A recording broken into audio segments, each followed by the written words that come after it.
Greetings YouTube, my name is Stuart and on my channel I show you how to make the most of your gear as a street and travel photographer. I'm a photographer and travel writer based in South Korea, and I make videos about street photography in Asia, my journey as a street photographer and the gear that I use. So if you enjoy those types of videos, be sure to hit subscribe for more videos posted usually weekly. Today I'm in Vietnam, in Saigon, Ho Chi Minh City, and I've made one previous video about street photography in Saigon, and that was with the Sigma 16mm lens. Now that was the lens of a friend of mine and I've since returned it to him, and that was mostly in District 3. Now since then I've traveled a little bit all over the country. I've gone to the Phu Quoc Islands and I've also gone back to Da Nang. The one thing that I really struggled to get while I was in Saigon was really nice golden hour shots. Now it is just gone golden hour, it's about 25 minutes until the sun sets, and I've got my 56mm on, and to be honest, this lens, I'm starting to love it. I'm really loving the pictures it produces. I'm loving that compression, that like very nice deep and creamy bokeh, deep and creamy. My Airbnb is very close to this bridge and you can kind of see the Saigon skyline from there. So what I want to do is take a walk up the bridge, get some street shots, and I've got about 30 minutes to make this happen before I kind of lose that golden Saigon glow. So got the GoPro on, I'm going to take you guys along for the ride, and yeah, let's try and get some street shots.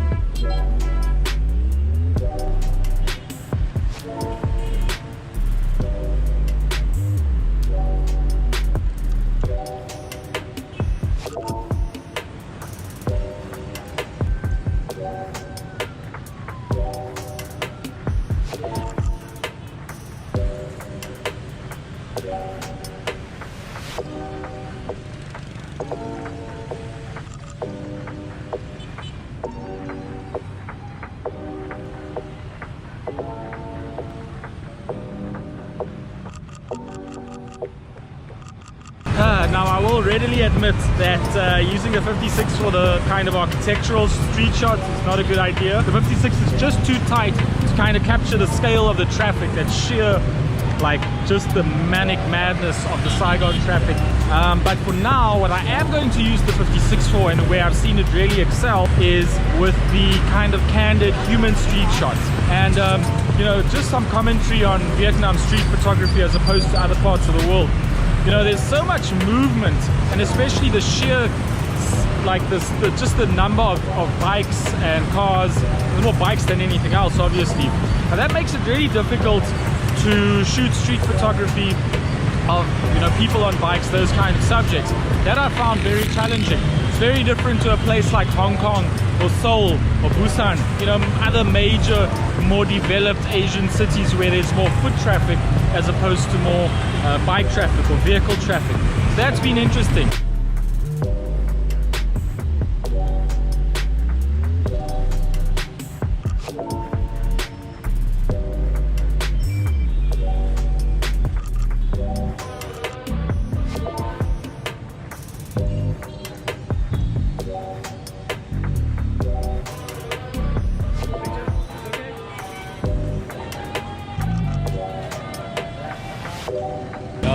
I'm not even gonna lie, people are so much more friendly here than South Korea, man. Like, people are just so open, and I am considering moving here. That is probably something that I should talk about at some point, but yeah, definitely considering it.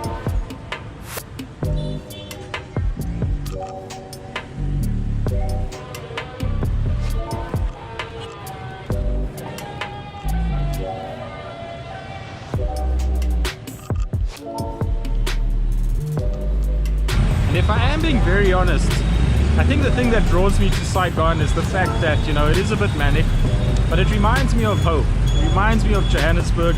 It's just the right amount of crazy.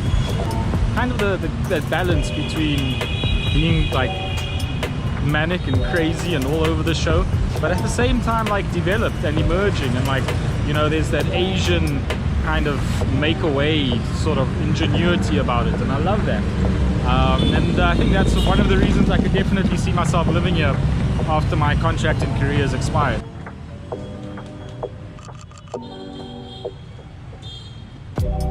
As always, that Sony Eye Autofocus coming in clutch. Cheapers, let me tell you, Sony Eye Autofocus it's a lifesaver sometimes. Like, you'll be wanting to focus on like a face, and you know, even if you're zone focus, I leave my Sony on zone focusing a lot of the time, and I just kind of adjust where I want the zone to focus. But you know, even if you've got something kind of in front of the face, if the zone focusing picks up, with the eye autofocus picks up the slightest kind of detection of the face, it will lock on to the face and then to the eye most times. And I must say, that is one of the big reasons why I shoot Sony. Their autofocus is something else. It's like stupid fast, stupid accurate. I mean, a lot of my shots are almost bang on because of something like eye autofocus, which is such an awesome technology.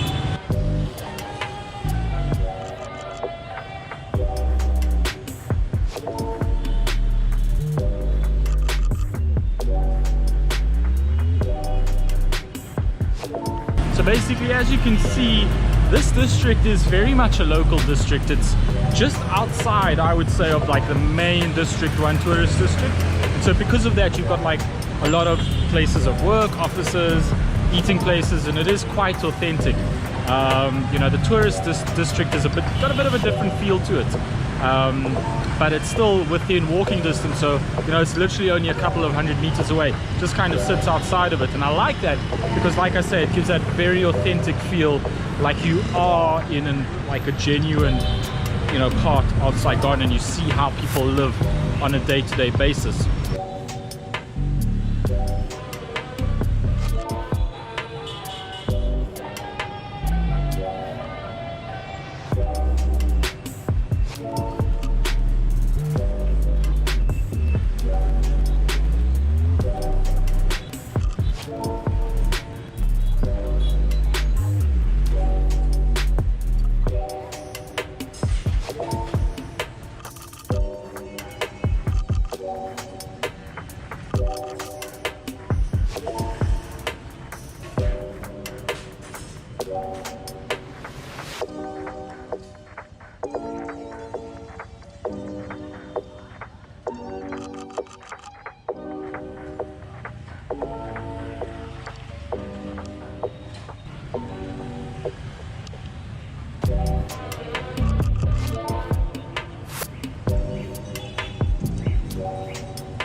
That pretty much concludes things for this video. I hope you enjoyed it. If you did, if you enjoy the shots, be sure to subscribe for more videos posted weekly. Today's question: have you ever traveled to Saigon? Have you ever traveled to Vietnam? If so, which places were your favorite in both Saigon and Vietnam? Personally, I do quite like District 1, but I kind of like this district as well. I think it's in District 1, but it's kind of just outside the tourist center, the tourist hotspot. So very authentic, very interesting. Let me know in the comments below, and I'll see you guys in the next one.